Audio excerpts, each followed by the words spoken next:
Assalamualaikum warahmatullahi wabarakatuh. Kami dari kelompok 2 akan menjelaskan tentang perencanaan sumber daya manusia. Sebelumnya, kami akan memperkenalkan nama anggota kelompok kami. Saya sendiri, Tin Istianti, NPM 719212722. Ahmad Rifai 719212862. Rinaldi Novianto NPM 719212927. Anissa Nur Eviani 719212896. Kami dari kelas manajemen E, Fakultas Ekonomi dan Bisnis, Universitas Wiraraja Madura.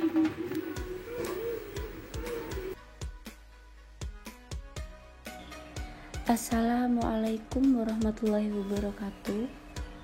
Di sini saya sebagai pemateri pertama akan menjelaskan tentang perencanaan sumber daya manusia.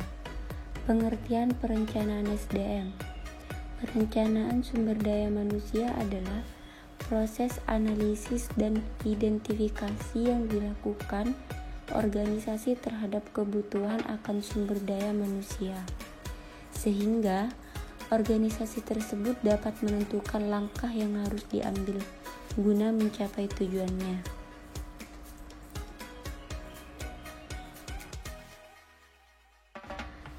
Kemudian, pengertian perencanaan SDM menurut para ahlinya. Yang pertama, Peter dan Davis, 1989, mengemukakan perencanaan SDM adalah suatu perencanaan yang sistematik tentang perkiraan, kebutuhan dan pengadaan tentang pegawai. Kedua, Bohleder et al. Tahun 2002, perencanaan SDM merupakan proses mengantisipasi dan membuat ketentuan atau persyaratan untuk mengatur arus pegawai ke dalam, di dalam, dan keluar organisasi.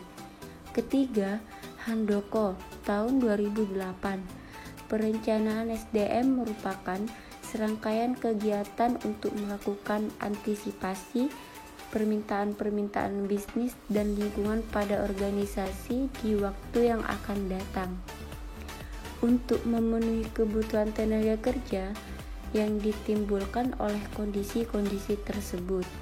Keempat, Rifai dan Sagala tahun 2009. Perencanaan SDM merupakan langkah-langkah tertentu yang diambil oleh manajemen guna menjamin bahwa dalam organisasi tersedia SDM yang tepat untuk menduduki jabatan atau kedudukan pekerjaan yang tepat pada waktu yang tepat pula. Dan kemudian ada 4 kegiatan yang harus dilakukan oleh perencanaan sumber daya manusia, yaitu yang pertama, menginventarisasi persediaan sumber daya manusia.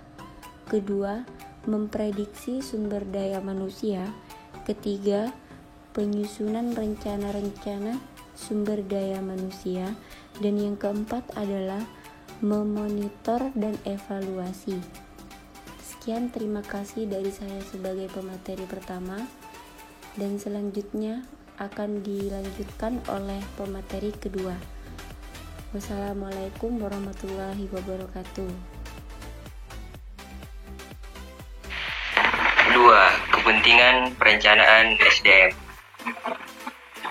Ada 2 kepentingan perencanaan SDM, yaitu organisasi dan kepentingan individu. Kepentingan individu, perencanaan SDM sangat penting bagi setiap individu karyawan, karena dapat membantu meningkatkan potensinya. Begitu pula kepuasan karyawan dapat dicapai melalui perencanaan karir. Sedangkan kepentingan organisasi, perencanaan SDM sangat penting bagi organisasi dalam mendapatkan calon karyawan yang memenuhi kualifikasi. Dengan adanya perencanaan SDM, dapat dipersiapkan calon-calon karyawan yang berpotensi untuk menduduki posisi manajer untuk masa yang akan datang.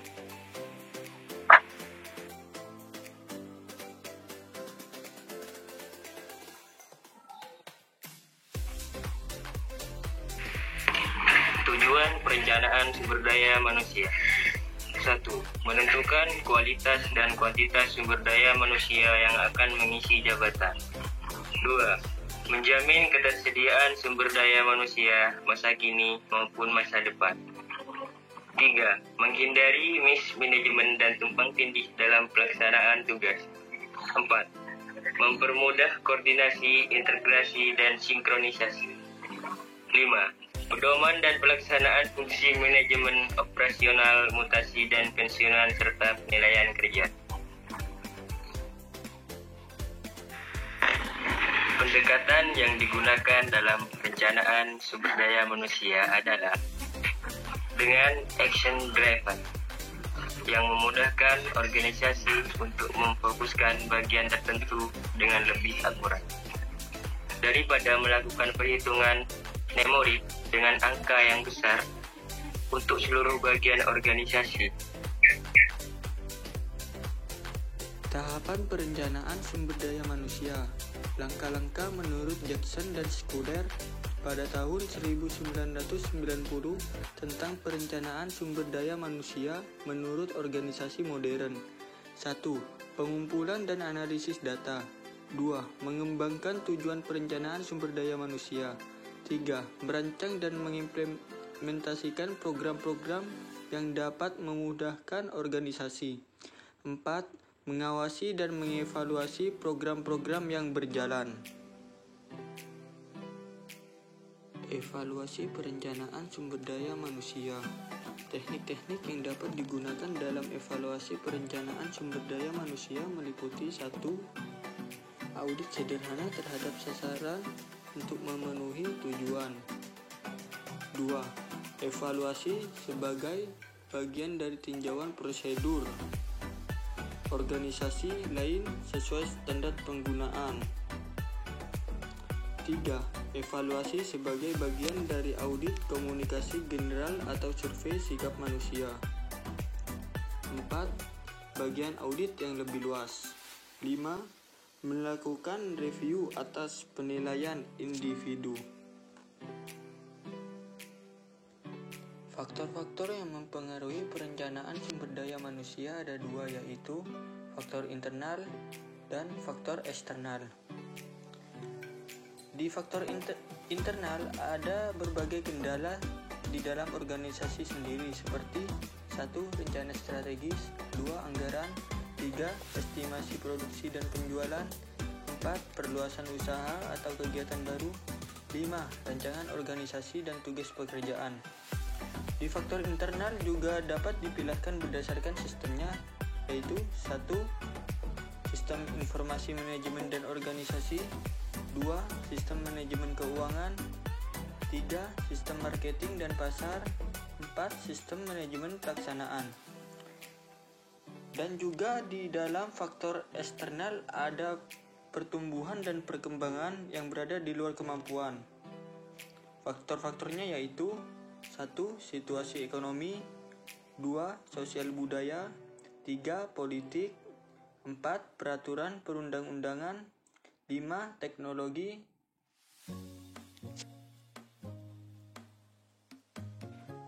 4. Tahapan perencanaan sumber daya manusia.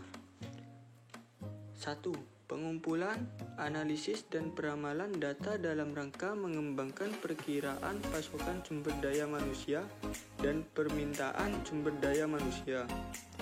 2. Menetapkan tujuan dan kebijakan sumber daya manusia, mendapatkan persetujuan dan dukungan dari manajemen puncak.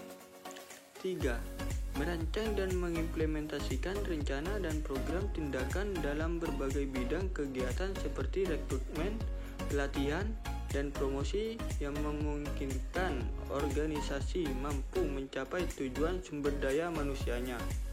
4. Mengendalikan dan mengevaluasi rencana dan program kepegawaian untuk memvalidasi kemajuan ke arah tujuan sumber daya manusianya.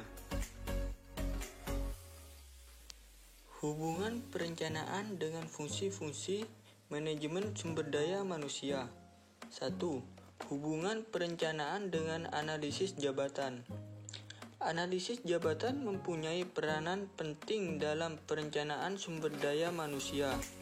Dalam menilai kebutuhan organisasi, perencanaan sumber daya manusia menggunakan data analisis jabatan untuk membandingkan kecakapan karyawan yang sesungguhnya terdapat dalam organisasi.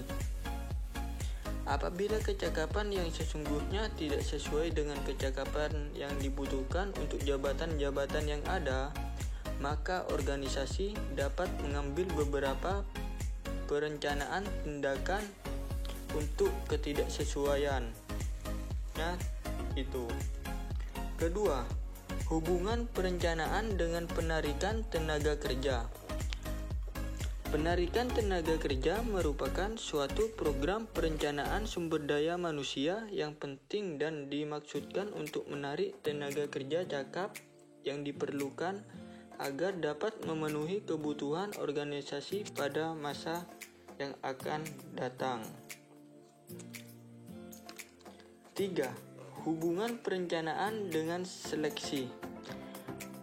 Penarikan tenaga kerja dan seleksi bersama-sama menunjukkan suatu strategi perencanaan sumber daya manusia yang penting untuk memperoleh tenaga kerja cakap yang diperlukan untuk mencapai tujuan organisasi. Fungsi perencanaan sumber daya manusia merinci jumlah dan jenis karyawan yang diperlukan. 4. Hubungan perencanaan dengan perencanaan karir. Perencanaan sumber daya manusia melengkapi dan mendukung perencanaan karir dengan ramalan-ramalan mengenai lowongan-lowongan yang diperkirakan. Perencanaan karir menggunakan data ini memberikan harapan-harapan yang layak kepada karyawan dan juga untuk memperoleh kemajuan. Fungsi perencanaan karir juga mempunyai masukan-masukan yang bernilai bagi fungsi perencanaan sumber daya manusia.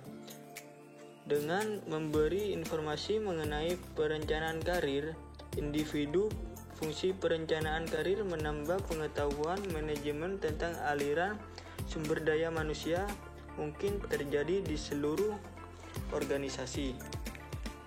5. Hubungan perencanaan dengan kompensasi. Jumlah dan jenis karyawan yang dibutuhkan mempunyai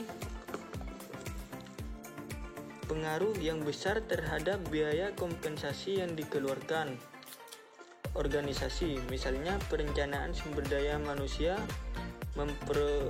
memproyekkan kebutuhan jenis tenaga kerja yang langka, maka anggaran kompensasi akan menjadi tinggi dikarenakan untuk menarik tenaga kerja yang berpotensi. 6. Hubungan perencanaan dengan pelatihan. Program-program pelatihan merupakan akibat daripada usaha-usaha perencanaan sumber daya manusia. Program-program pelatihan dapat digunakan untuk memenuhi jabatan-jabatan kosong oleh karyawan yang sudah ada. Suatu contoh mengenai pelatihan alih tugas yang melatih karyawan setengah ahli menjadi karyawan ahli. Tujuannya, program-program pelatihan dan pelatihan alih tugas adalah untuk mendapatkan tenaga kerja pada waktu yang akan datang yang diperlukan dari anggota-anggota tenaga kerja yang telah ada. Jadi kesimpulannya, perencanaan sumber daya manusia atau bisa disebut PSDM merupakan fungsi utama yang harus dilakukan dalam organisasi guna menjamin tersedianya tenaga kerja yang tepat untuk menduduki berbagai posisi, jabatan, dan pekerjaan yang tepat pada waktu yang tepat. Ada dua kepentingan perencanaan sumber daya manusia, yaitu 1. Kepentingan individu ialah perencanaan sumber daya manusia sangat penting bagi setiap individu karyawan karena dapat membantu meningkatkan potensinya. Begitu pula kepuasan karyawan dapat dicapai melalui merencanaan karir. 2. Kepentingan organisasi ialah Perencanaan sumber daya manusia sangat penting bagi organisasi dalam mendapatkan calon karyawan yang memenuhi kualifikasi. Baik, itu saja yang bisa kami sampaikan dari kelompok 2. Selebihnya mohon maaf jika ada salah kata. Assalamualaikum warahmatullahi wabarakatuh.